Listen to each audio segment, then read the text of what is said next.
आज हम बात करने वाले हैं वाई रियल एस्टेट। आपको रियल एस्टेट का बिजनेस क्यों करना चाहिए। देखिए, पहली बात तो ये समझें कि ये हम सब जानते हैं कि रियल एस्टेट एक ऐसा व्यापार है, क्योंकि मेरा ये मानना है व्यक्तिगत रूप से कि जब आप व्यापार करें तो आपको अपने फायदे से ज्यादा ये सोचना चाहिए कि मेरे कस्टमर का फायदा होगा कि नहीं। और रियल एस्टेट दुनिया का इकलौता ऐसा फील्ड है जहां कस्टमर कभी नुकसान में नहीं जा सकता।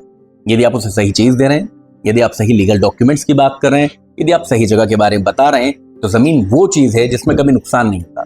चलिए इसको प्रैक्टिकली और समझाने की कोशिश करता हूं आपको। ऐसी हर वो चीज जो मैन मेड नहीं है वो कभी नुकसान नहीं देगी। मैन मेड मतलब जिसको इंसान नहीं बना सकता, वो चीज जिंदगी में कभी किसी को नुकसान नहीं दे सकती। जैसे सोना कभी नुकसान नहीं देगा क्योंकि इंसान बना नहीं सकता। जैसे पेट्रोल कभी नुकसान नहीं देगा क्योंकि लोहा, कोई भी तत्व जो मैन मेड नहीं, और जिस दिन कोई भी चीज मैन मेड हो गई वो कभी भी नीचे आ सकती है और कभी भी ऊपर जा सकती है। लेकिन जो चीज मैन मेड नहीं है वो जिंदगी में हमेशा ऊपर ही जाएगी। कितनी स्पीड में जाएगी नहीं पता, लेकिन ऊपर ही जाएगी। आज से 10 साल पहले लोहा जिस भाव में था उस भाव में नहीं, और कभी होगा भी नहीं, और आगे 10 साल बाद और महंगा होगा। तो ओवरऑल हम उस चीज पे आज बात करेंगे जो मैन मेड नहीं है, जिसे बनाया नहीं जा सकता, और वो है रियल एस्टेट। लेकिन इसमें भी इंपॉर्टेंट बात है कि सोना हो सकता है आपकी जरूरत ना हो, लोहा हो सकता है आपकी जरूरत ना हो, पेट्रोल हो सकता है आपकी जरूरत ना हो, लेकिन घर, जमीन हर व्यक्ति की जरूरत है क्योंकि तादाद बढ़ती जा रही है। तो रियल एस्टेट एक ऐसा व्यापार है जिसमें रेडीमेड कस्टमर आपको मिलेगा, अर्थात वो कस्टमर जो कभी जिंदगी में आपको मना कर ही नहीं सकता कि मुझे नहीं चाहिए। ये तो बोल सकता है कि अभी पॉकेट में पैसा नहीं, लेकिन मना नहीं कर सकता। इसीलिए आपको करना चाहिए वो बिजनेस जो कि मैन मेड नहीं है।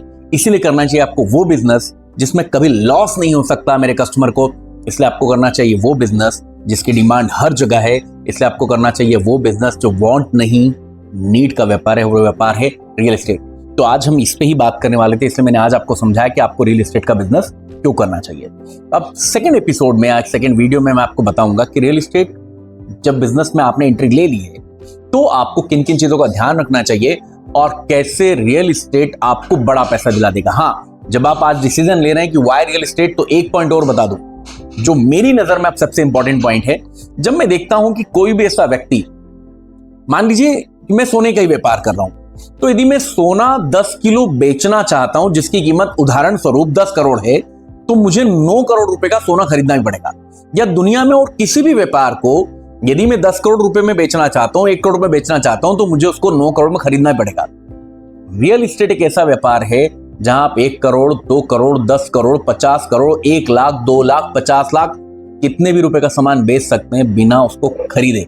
इसलिए आपको रियल एस्टेट करना चाहिए। तो रियल एस्टेट का वचन लीजिए, रियल एस्टेट को स्टार्ट करिए, रियल एस्टेट को समझिए, बाकी ट्रेनिंग हम आपको देंगे। तो नेक्स्ट वीडियो में मिलते हैं कि कैसे रियल एस्टेट में पैसे कमाए जा सकते हैं और क्या क्या चीजें हैं जो आपको ध्यान रखनी चाहिए और अपने कस्टमर को बतानी चाहिए। तो मिलते हैं अगले वीडियो में।